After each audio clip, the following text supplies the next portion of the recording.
Schools in England are changing. They're not just about classrooms and teachers anymore. Now many schools are run like businesses. This means they have jobs and titles we usually see in companies. This change is happening all over the country. Both big schools and small schools are trying these new ideas. Some people think it's a good thing, but others are not so sure. What does it mean when a school has a CEO? You might be surprised to hear that some schools are now using business-style titles for their top leaders. It's not just principals and vice principals anymore. Sometimes you'll see a CEO leading the way, just like in a big company. But what exactly does that mean for the way a school is run? Well, just like in a company, CEO stands for Chief Executive Officer. In a school setting, the CEO is the person who has the ultimate responsibility for making sure everything runs smoothly. They oversee not just the day-to-day operations, but also the long-term vision and goals of the school. Their job is to make sure the school is moving in the right direction, both academically and financially. This person is sort of like the boss of the school.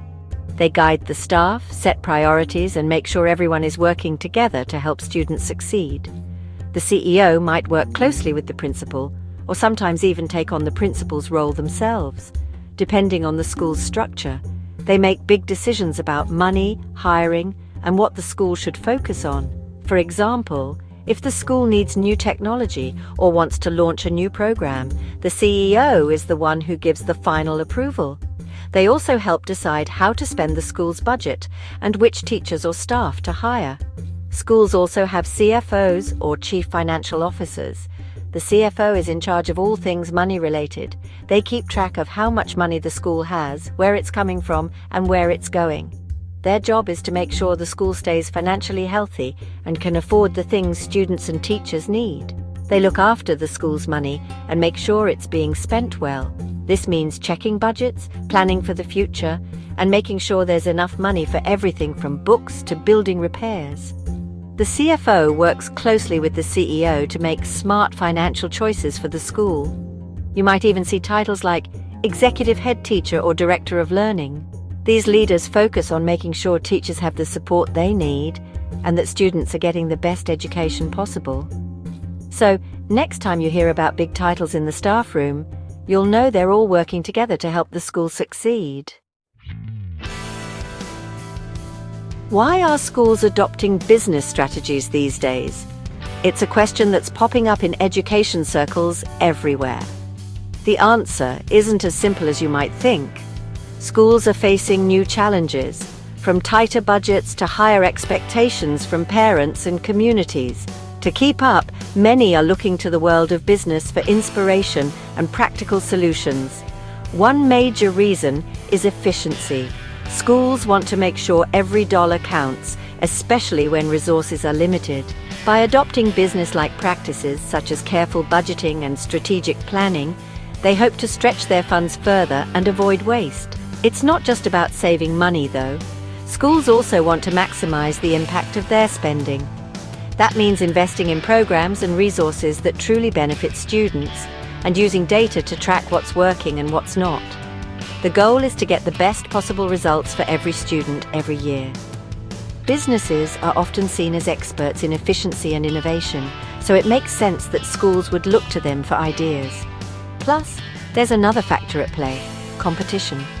With more school choices available, schools are under pressure to stand out. Schools want to attract the best students and teachers, and a reputation for being well-run and forward-thinking can make a big difference. Parents and staff are drawn to schools that seem organized, innovative, and successful. Adopting a more business-like structure can help a school project an image of modernity and achievement. In today's world, that can be a powerful advantage, helping schools not just survive, but truly thrive. So what does a CEO of a school actually do? Well, their day might involve meeting with the Chief Financial Officer to discuss the budget. They might also talk to teachers about new teaching methods or meet with parents about their concerns. Of course, they also have to deal with problems like bullying or building repairs. It's honestly a big job with a lot of responsibility. When big changes come to schools, it's natural to wonder, Do these shifts actually help teachers and students, or do they end up causing more problems than they solve? The answer isn't always clear-cut, and it often depends on who you ask and what their experiences have been. For many teachers, the impact of these changes is a mixed bag. Some educators appreciate the new systems and structures, finding that they bring a sense of order and clarity to their daily routines. They might feel more supported, knowing exactly who to turn to for help or guidance. Having a clear management structure can make it easier for teachers to voice their concerns and see real action taken. When leadership is responsive, teachers feel valued and included in important decisions. In these cases, teachers often report feeling more confident that their feedback matters and that the school is moving in a positive direction for everyone involved. But not everyone is convinced. Some teachers worry that when schools start to operate more like businesses, the focus can shift away from what really matters, the students and their learning. They fear that test scores, budgets, and efficiency might take priority over creativity, relationships, and the joy of teaching. For students, the changes can bring both positives and negatives. On one hand, they might benefit from improved resources, updated technology, and better facilities, all of which can enhance their learning experience and open up new opportunities.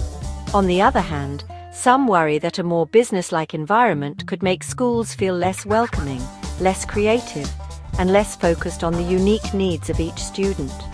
The challenge is finding a balance that truly supports both teachers and students. Are these changes in schools a good thing? Honestly, it's too early to say for sure. If schools can become more efficient and provide a better learning environment, then everyone benefits. But we really need to be careful. Schools are not businesses. Their main goal should always be to educate and nurture young minds. We need to make sure that these changes help, not hinder, that goal.